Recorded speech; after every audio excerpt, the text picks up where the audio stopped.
డబ్బు, అనారోగ్యం, ఉద్యోగం, వ్యాపారం, అప్పులతో బాధపడుతున్నారా? మీకోసమే లాంచ్ యువర్ ఫ్యూచర్ ప్రోగ్రామ్. నమస్తే, వెల్కమ్ టు సుమన్ టీవీ. నేను విష్ణు. ప్రస్తుతంతో పాటు ప్రముఖ stock market analyst Revanth Chalamala ఉన్నారు. వారితో మాట్లాడదాం. సార్ నమస్తే. సార్ రేవంత్. నమస్తే అండి. రేవంత్, రేఖా జుంజున్వాలా తెలుసు కదా, రాకేష్ జుంజున్వాలా వారి సతీమణి. సో ఆవిడ ఒక స్టాక్కి సంబంధించి 800 కోట్ల రూపాయలు నష్టపోయారంటూ కూడా మన ఈ మధ్య ఆర్టికల్స్ పెద్ద ఎత్తున రావడం జరిగింది. ఏంటి ఆ స్టాక్, ఎందుకు అంత పెద్ద ఎత్తున నష్టపోయారు అసలు? సహజంగానే రాకేష్ సార్ పేరు వినగానే అందరికీ గుర్తొచ్చే one stock is that is Titan. Okay. So బేసిక్గా మనకి 3 days బ్యాక్ అనుకుంటా వన్ సింగిల్ డేలో 7% ఫాల్ వచ్చింది. యాక్చువల్గా అది రీసెంట్ హైస్ నుంచి దాదాపుగా 16% కూడా కరెక్షన్ జరిగింది. సో సహజంగానే పడ్డ తర్వాత స్టాక్ పడ్డది. సో దాని వెనకాల స్టాక్ వెనకాల రీజన్ ఏంటి అని చెప్పి, సో మంచి స్టాక్ మళ్ళీ again 16% correction, right time to investment అని, సో రకరకాలుగా స్టాక్ వెనకాల తిరుగుతూ ఉంటారు అందరు. సో మేడం గారికి సంబంధించిన అంటే particular after the late Rakesh sir everything the properties was shifted to her. So 800 కోట్ల రూపాయలు సడన్ డిప్ వల్ల మనకు అది హ్యూజ్ వాల్యుయేషన్ లాగా కనిపిస్తుంది. సో మనం ఆ టాపిక్ని పక్కకు పెట్టి యాక్చువల్లీ ఇందులో తీసుకోవాల్సిన సబ్జెక్ట్ ఏంటో ఒక్కసారి చూద్దాం. సో బేసిక్గా టైటాన్ అనగానే మీకు గుర్తొచ్చే వ్యాపారం ఏంటి? వాచ్ల వ్యాపారం, టాటా గ్రూపు, రైట్. సో బేసిక్గా టైటాన్ అనగానే వాచ్లు అంటారు. కానీ ఇక్కడ యాక్చువల్గా విషయం ఏంటంటే టైటాన్ అనగానే అందరికీ గుర్తు రావాల్సింది గోల్డ్ బిజినెస్, జ్యువెలరీ.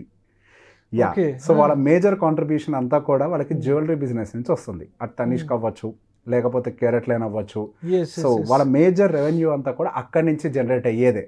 సో అందరు సహజంగా టైటాన్ అనగానే వాచ్ రిలేటెడ్ బిజినెస్ అని అందరికీ తెలుసు, ఇవి కూడా ఉన్నాయని. కానీ బట్ దాని నుంచి మేజర్ రెవెన్యూ అనుకుంటారు. బట్ మేజర్ రెవెన్యూ అంతా కూడా మనకి పర్టికులర్గా ఈ జ్యువెలరీ సెగ్మెంట్ నుంచి జనరేట్ అవుతూ ఉంటుంది. సో బేసిక్గా మనకి 2019 సంవత్సరం నుంచి మీరు గమనించినట్లయితే గోల్డ్ ప్రైజెస్ అనేవి పెరిగిపోతూ ఉన్నాయి. సో ఎంత ఆల్మోస్ట్ డబల్ అయింది. 35,000 నుంచి 70,000కి వెళ్ళిపోయింది. సో డబల్ అయిపోయింది. మనకు ఆల్మోస్ట్ ఈ స్టాక్ ప్రైస్ కూడా నియర్ టు డబల్ మనకి ఒకేసారి డెలివరీ చేసేసింది. సో ఇక మీదట కూడా అలానే డబల్ అవుతూ వెళ్ళిపోతుందా జస్ట్ బికాస్ మనకి రాకేష్ సార్ యొక్క షేర్స్ అందులో ఉన్నాయి అని అంటే అది అలా ఉండదు. సో బేసిక్గా దానికి మనకు సెక్టర్కి సంబంధించిన ఫండమెంటల్స్ చూడాలి. సో ఇప్పుడు గోల్డ్ ప్రైస్ అనేది లాస్ట్ 5 yearsలో డబల్ అయిపోయింది. నెక్స్ట్ 5 yearsలో కూడా డబల్ అయిపోతుందా? అండ్ మోర్ ఎవర్ అసలు గోల్డ్ ప్రైస్ డబల్ అయితే ఇక్కడ జ్యువెలరీ బిజినెస్ వాళ్ళకి లాభం ఏంటి? ఈ క్వశ్చన్ కూడా ఉండాలి. సో బేసిక్గా జ్యువెలరీ బిజినెస్ వాళ్ళకి ప్రాఫిట్ అంత ఎక్కడి నుంచి వస్తుంది? Making charges. మేకింగ్ ఛార్జెస్ ఏమైనా జ్యువెలరీ మీద ఫిక్స్డ్గా 1000 రూపాయలు వేస్తారా లేదా పర్సంటేజ్లో వేస్తారా? పర్సంటేజ్ లెక్క ఉంటుంది. రైట్. 35,000 అప్పుడు 10% మేకింగ్ అని అంటే ఎంత? 3,500. 70,000 అప్పుడు మేకింగ్ ఛార్జ్ ఎంత? అదే 10%కి 7,500. మీకు డబుల్ రెవెన్యూ జనరేట్ అవుతుందా? మళ్ళీ ఇది ఒక్కటేనా? దాంతో పాటు వాళ్ళ గోల్డ్ రిజర్వ్స్ ఎంత కొంత ఉంటుంది. వాళ్ళు మార్కెట్ లో ఎంత హెడ్జ్ పెట్టిన ఫ్యూచర్స్ లో and again they will have some gold reserves. So overall గా వాళ్ళ యొక్క వాల్యుయేషన్ కూడా మార్కెట్ లో 3 లక్షల కోట్లకు చేరుకుంది within no time. So మనకి బేసిక్గా దానివల్ల మనకు ఆ మంచి ర్యాలీ అనేది కనిపించింది. సో గోయింగ్ ఫర్దర్ ఇక మీదట కూడా మనకి గోల్డ్ బిజినెస్ ఇలానే ఉంటుందా అని అంటే బేసిక్గా మనం ఒక విషయం గమనించాలి. మనకు అన్సర్టనిటీస్ని బేస్ చేసుకొని ఇప్పటి వరకు మనకి మార్కెట్లో గోల్డ్ ర్యాలీ జరిగింది. అండ్ మోర్ ఎవర్ ప్రీవియస్గా కూడా చాలా కాలం వరకు కన్సాలిడేట్ అయి ఉంది. సో దానికి సంబంధించిన రిటర్న్ కూడా డెలివర్ చేసేస్తోంది. సో 2 factors కంబైన్ అయ్యి వచ్చాయి మనకి. సో దాంతో మనకి దీనికి సంబంధించిన బిజినెస్ అనేది బాగా పెరిగింది.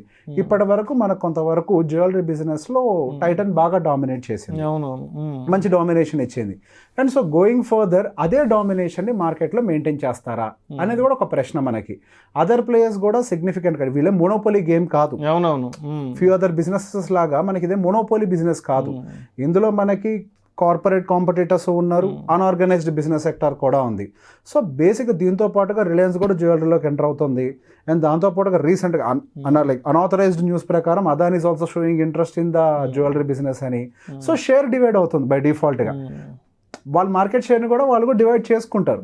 సో ఇదంతా జరిగినప్పుడు బై డిఫాల్ట్గా దాంతో పాటుగా గోల్డ్ రేట్స్ కూడా ఆల్రెడీ పెరిగిపోయి ఉన్నాయి కాబట్టి అందులో కూడా మూమెంటం ఏమి ఉండకపోవచ్చు. కాబట్టి మనం ర్యాలీని ఎక్స్పెక్ట్ చేయలేం. మేబీ స్టెబిలిటీ ఉండొచ్చు, బట్ నా ఎక్స్పెక్టేషన్ ప్రకారం ఆల్రెడీ ఒక 15% కరెక్షన్ జరిగింది కదా, ఉంటే ఇంకో 10% ఉండొచ్చేమో. సహజంగా part and partial of the profit booking this will happen. So దాంతోపాటు కాకపోతే జస్ట్ లైక్ బిఫోర్ మీరు అంత అగ్రెసివ్గా ఇన్వెస్ట్మెంట్ దాంట్లో పెట్టుకుంటూ వెళ్ళాలి అని అంటే సెక్టార్ అనేది సపోర్ట్ చేయాలి. This is called fundamental analysis. And more over టెక్నికల్గా కూడా మీరు చూసుకున్నప్పుడు స్టాక్ ఏమి డైరెక్ట్గా పడిపోలేదు, హైకి వెళ్ళిపోయి స్ట్రైట్ లైన్లో పడిపోలేదు, అదొక ఫార్మేషన్ చేసింది టెక్నికల్గా కూడా, అక్కడ వీక్నెస్ని క్రియేట్ చేసినట్టుగా కనిపించింది. So that is why we advise every person you should have a fundamental knowledge not just on the stock, and దానికి సంబంధించిన మ్యాక్రో పిక్చర్ కూడా మీకు తెలిసి ఉండాలి. సో ఆ సెక్టార్ యొక్క వ్యాపారం ఎలా సాగబోతుందన్న అవగాహన కూడా ఉన్నట్లయితే అప్పుడు మీరు ఆ ఒక్క బిజినెస్ అనాలిసిస్ చేస్తే ఉపయోగపడుతుంది. Titan is a very good company, ఫండమెంటల్గా ఎథికల్గా అన్ని రకాలుగా గుడ్డే, కానీ అక్కడ సెక్టార్ కూడా దానికి సపోర్ట్ చేస్తేనే అది ఇంకా ముందరికి పరుగులు తీయడానికి అవకాశం ఉంటుంది. సో ఇక మీదట ఇన్వెస్ట్మెంట్స్ పర్టికులర్గా ఈ సెక్టార్లో, not just in Titan, Kalyan jewelleries అయి ఉండొచ్చు, ఏదైనా అయి ఉండొచ్చు.